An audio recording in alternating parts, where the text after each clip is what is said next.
वंदे मातरम के लिए वंदे मातरम के लिए खड़े हो माननीय मंत्री जी।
नत्थी का प्रश्न संख्या 1 डॉक्टर रागिनी। आपका नाम है क्या रागिनी? क्या आप रागिनी हैं? डॉक्टर रागिनी को बुलाया। प्रश्न नंबर 1 उनका है। अभी तो व्यवस्था शुरू ही नहीं है, अभी हाउस शुरू नहीं है। अव्यवस्थित कहाँ हो गया? अभी अव्यवस्था कहां से होगी? अभी तो शुरू नहीं हुआ। नहीं, मेरा ये निवेदन है माननीय संग्राम जी, अभी हाउस बैठा है, 1 मिनट भी नहीं हुई, अव्यवस्था कहां हुई? तो व्यवस्था का प्रश्न कर रहे हैं। आप अव्यवस्थित हैं तो व्यवस्थित हो जाए। आप विरोधी दल से जुड़ा प्रकरण है मानवर। क्या प्रकरण है? नेता विरोधी दल बताए ना क्या विषय है, उनसे जुड़ा हुआ। तो मैं उन्हीं से निवेदन करूंगा कि बताएं क्या विषय। माननीय अध्यक्ष जी, मेरा निवेदन सुन समाजवादी निर्देश पर उत्तर प्रदेश विधानसभा के माननीय नेता विरोधी दल गोरखपुर जनपद में विरासत गलियारा। माननीय नेता प्रतिपक्ष उपस्थित है, अच्छा होगा वही अपनी पूरी बात बताए। बहुत माननीय नेता प्रतिपक्ष, मुझे ऐसा नहीं लगता कि हुआ होगा वो तो आप बताइए। माननीय नेता विरोधी दल माननीय नेता प्रतिपक्ष का विषय अध्यक्ष जी, इसको मैं बहुत तूल देना नहीं चाहता, तो मत दीजिए, आगे बढ़ते हैं। लेकिन ये सही है। हमारे राष्ट्रीय नेता से मिले, उन्होंने कहा कि हमारी दुकानें गिराई जा रही हैं, मुआवजा की बात नहीं हो रही। उन्होंने हमें कहा कि आप जाइए, उनसे मिलिए, उनकी क्या समस्याएं हैं सुन के आके हमको बताइए। मैं यहाँ से अपने नेता प्रतिपक्ष विधान परिषद के साथ जा रहा था, तो रास्ते में सीहा पार से ही कार्रवाई शुरू हो गई, क्योंकि जो पुलिस की गाड़ी लगाई गई थी कि आगे चलेगी, वो पीछे हो गई। मैंने कहा भाई क्यों पीछे हो रहे हो, आगे क्यों नहीं चल रहे हो? तो कहा मेरी गाड़ी खराब है। मैं सर्किट हाउस गया, वहाँ कोई बात नहीं हुई, लेकिन जब पाए हाथा पहुँचा तो आपके पार्टी के लोग, अगर पुलिस रोक देती तो कोई बर्तवा नहीं था। मैं संभल जाना चाहता था, आपने रोक दिया, मैं रुक गया। बहराइच जाना चाहता था, आपने रोक दिया, मैं रुक गया। आपके पार्टी के कार्यकर्ता वहाँ खड़े होकर के भटे भद्दे नारे लगा रहे थे, रोक रहे थे। हमारे आगे जो 2 गाड़ी चल रही थी उसको तोड़ भी दिया। इसके बाद जब हम लोगों ने अपने लोगों को समझाया, हाँ कुछ मत बोलो, झगड़ा करने लड़ाई करने का अवसर नहीं है, हम धरने पर बैठ गए। धरने पर बैठने के तो 10 मिनट बाद सीओ आए, उन्होंने कहा साहब रास्ता साफ है, आप चले जाइए। मैं चुपचाप चला गया, कोई किसी से कोई वहाँ नारेबाजी नहीं, कोई किसी को तेजना है इस प्रकार क्यों पूछता गया।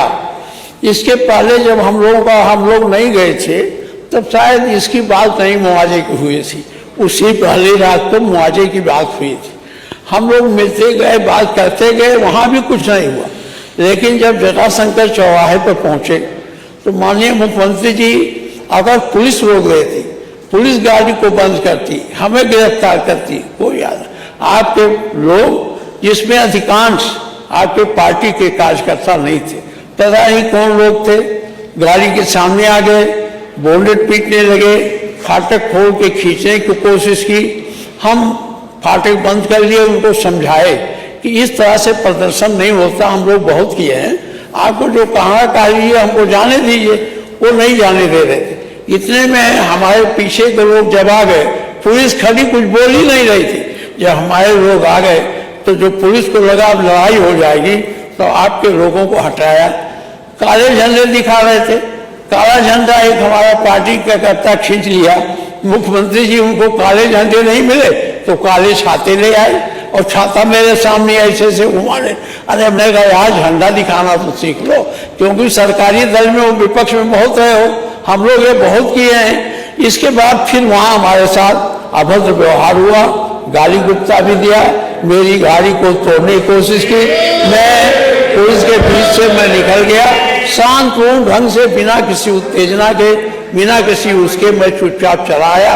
यही वहां का दृश्य है। मैं ये कहना चाहता हूँ, लोकतंत्र में अगर मुख्यमंत्री के क्षेत्र में और मुख्यमंत्री के पार्टी के लोग इस तरह से किसी नेता के साथ करेंगे तो लोकतंत्र कैसे जीवित रहेगा? लोकतंत्र को बचाने की जिम्मेदारी आपकी है। ये मैं मानता हूं कि 10 मिनट में हटाने में हो सकता है सरकार का किसी का हाथ रहा हो, लेकिन आगे चल करके जब हम लोग कुछ बोल ही नहीं रहे थे, सारा मामला पार कर गए, 2 जगह रोक के गुंडई की गई। यही बात मैंने प्रेस कॉन्फ्रेंस में कही थी। और यार मेरा एक ही कहना है कि आप लोकतंत्र रक्षक हैं और आपके क्षेत्र में अगर हमें नहीं जाने देना था तो हमको सर्किट हाउस में रोक देते, पारे हाथा पर पुलिस लगा देते कि नहीं जाएगी, हम नहीं जाते। लेकिन ले जा करके वहां मुठभेड़ कराना ये अच्छी बात नहीं थी। मुख्यमंत्री जी यही बात कहना था। माननीय मुख्यमंत्री। अध्यक्ष जी, समाजवादी पार्टी और लोकतंत्र ये नदी के 2 अलग अलग छोर हैं। इनका अरे सुनिए ना, लोकतंत्र में कब से विश्वास हो गया है, कब से लोकतंत्र में लोगों का विश्वास हो गया, इनके मुंह से ये शब्द शोभा नहीं देते हैं। स्वाभाविक रूप से संभल में जो नंग तांडव इन्होंने समाजवादी पार्टी सरकार के समय किया था, आज जब वहां पर उसका शुद्धिकरण का अभियान चल रहा है तो अगर आपको हवन डालना है तब तो ठीक बात है, लेकिन अनावश्यक रूप से हर एक जगह न्यूसेंस क्रिएट करना, अपनी नकारात्मकता से उस क्षेत्र के विकास को अवरुद्ध करना, संभल हो, बहराइच हो या गोरखपुर, ये समाजवादी पार्टी हर जगह यही करती है। गोरखपुर के विरासत गलियारे के बारे में पंडित जी आप तो इतने वरिष्ठ हैं, लोग आपको अनावश्यक रूप से मोहरा बना करके आपके कंधे पर बंदूक रख करके, अब आपको कम से कम इस उम्र में इस बात का ध्यान रखना चाहिए कि इस उम्र में सब नहीं होने देना चाहिए, जो आपके कंधे में बंदूक रख करके निशाना साधने का प्रयास कर रहे हैं। आपके 3 दिन पहले मैं स्वयं उस विरासत गलियारे का दौरा किया था, मालूम है ना। मैं एक व्यापारी से बात किया था और बातचीत करके, वो गोरखपुर की सबसे पुरानी मंडी है, आप तो गोरखपुर में पढ़े भी हैं, और सबसे पुराना बाजार है, लेकिन कंजेशन होने के नाते, अवैध कब्जा होने के नाते वहां पर उस कंजेशन को दूर करके आज सड़क बनाई जा रही है। आप लोगों ने अपने समय में तो कुछ किया नहीं। वहां के मासूम बच्चे दम तोड़ते थे बीमारी से, इंसेफ्लाइटिस से 700 से लेकर 1500 बच्चों की प्रतिवर्ष मौत होती थी। आपकी विधानसभा की भी और सिद्धार्थनगर जनपद के भी सैकड़ों बच्चे मरते थे। कभी आप लोग कुछ नहीं किए, विकास के लिए आप लोग कुछ नहीं किए। अपने समय में विकास का आपका कोई एजेंडा नहीं था। और अगर भारतीय जनता पार्टी की सरकार, एनडीए की ये सरकार विकास कराना चाहती है तो आपको इसमें भी बुरा लगता है। और वो विरासत गलियारा उसी पुराने बाजार के पुनरुद्धार करने को, जिससे वहां के, आपको मालूम है वहीं पे गोरखपुर का घंटाघर भी है, गीता प्रेस भी उसी से सटे हुए क्षेत्र में है और गोरखपुर का सबसे प्राचीन बाजार भी जो मार्केट है उसी से जुड़ा हुआ है। उस मार्ग को बनाने के लिए एक एक व्यक्ति, एक एक व्यापारी को कंपनसेशन देने की बात 3 दिन पहले मैंने स्वयं उस क्षेत्र का दौरा करने की बात की थी। उसके बाद राजनीति करने के लिए आप गए थे। भारतीय जनता पार्टी ने नहीं बल्कि गोरखपुर के व्यापारियों ने आपका विरोध किया था, क्योंकि विरोध इसलिए भी किया था क्योंकि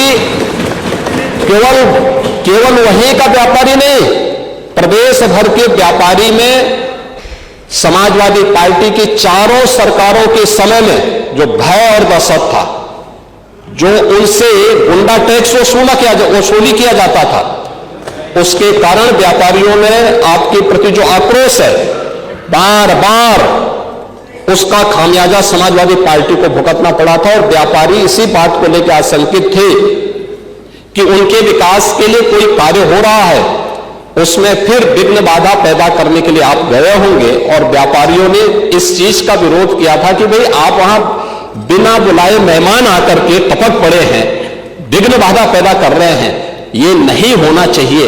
अरे तो आपका सम्मान किया व्यापारियों ने।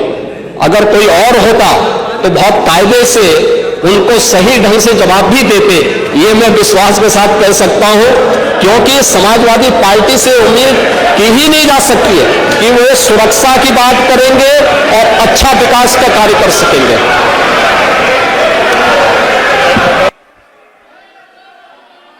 अब हो गया समाधान? हो गया नहीं हुआ? समाधान हो गया कि नहीं हो गया? बैठिए।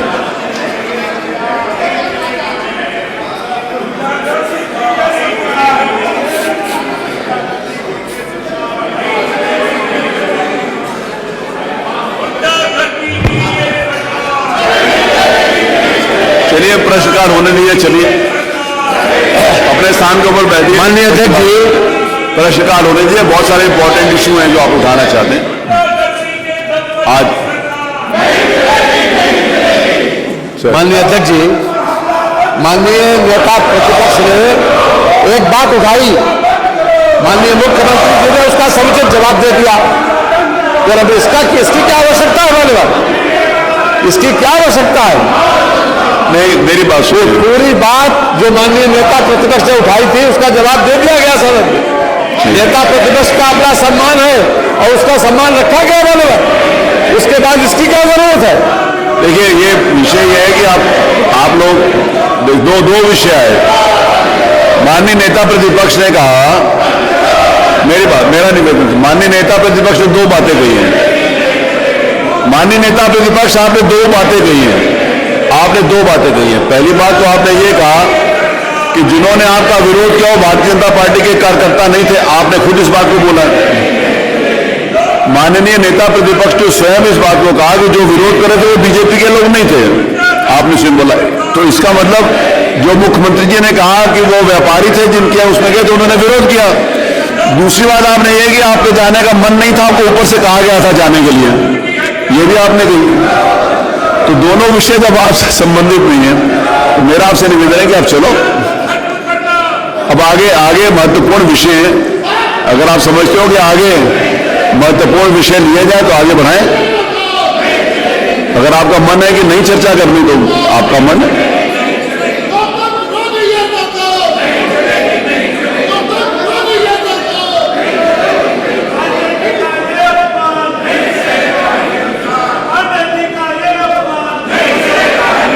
अरे वो आपको रोक रहे बोलने के लिए। माननीय पांडे जी आपको कह रहे हैं ऐसे मत बोलो। पांडे जी आपको कह रहे हैं, मैंने सुन लिया। माननीय नेता प्रतिपक्ष आपको कह रहे हैं ये बात मत बोलो। उनका अपमान हुआ ही नहीं, उनका अपमान कोई कर ही नहीं सकता। उनका कोई अपमान नहीं हुआ, ना अपमान कोई उनका करने का मंशा है किसी को।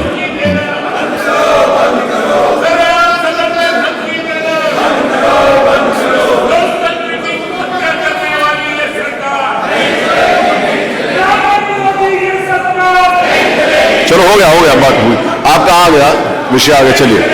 अब आगे प्रश्नकाल लें, प्रश्नकाल चलें। चलिए फिर अगर आप नहीं चलना चाह रहे हो फिर मैं प्रश्न संख्या बुला रहा हूं।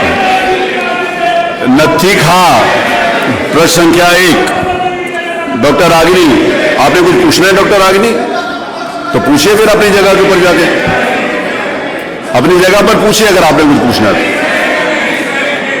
नहीं पूछना, नहीं पूछना डॉक्टर रागिनी, पूछना है कि नहीं पूछना? नहीं पूछना। आपका नाम है पंकज पटेल, आपने पंकज पटेल पूछना है, आपने पूछना है तो आप चलो।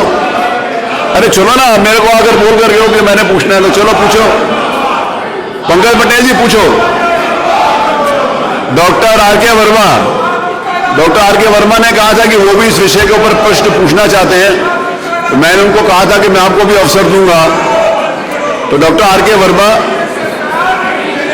डॉक्टर आर के वर्मा, डॉक्टर आर के वर्मा, आपने पूछना है पूछो। आपने कहा था कि आप पूछना चाहते हो।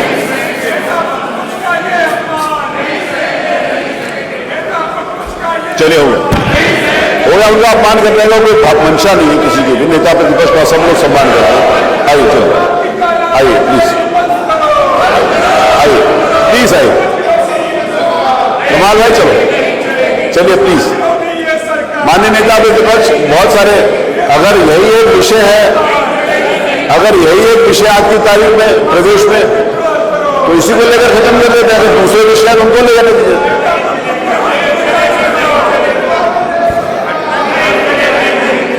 बात मुख्यमंत्री जी का जवाब आ गया ना पूरा, उसके ऊपर पूरा जवाब आ गया।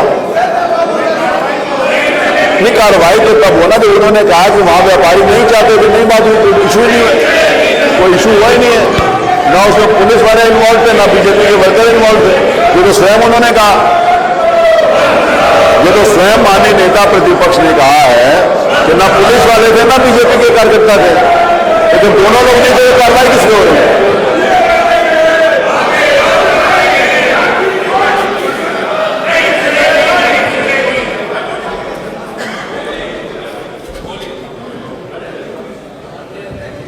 जी, पार्टी के लोग बेल में हैं। इस आशय से हैं कि जो घटना हुई थी, हमारे मुख्यमंत्री से मांग है कि जहां जटाशंकर चौराहा और घंटा घर पर जो दुर्घटना हुई थी और बेटिया वो पांडे हाता में, इसकी आप एक जांच करा लें, और अगर हम दोषी हों तो हमारे पर, नहीं तो जो लोग दोषी हैं उनके ऊपर भी कार्रवाई करने की जरूरत है। माननीय संसदीय धमकी और ये बात मैं स्पष्ट करना चाहता हूं मानवर, ये धमकी से नहीं चलता है। सरकारें आती जाती रहती हैं, जो इधर रहे हैं हाँ बैठे, वो इधर भी रहे हैं, पुलिस को भी।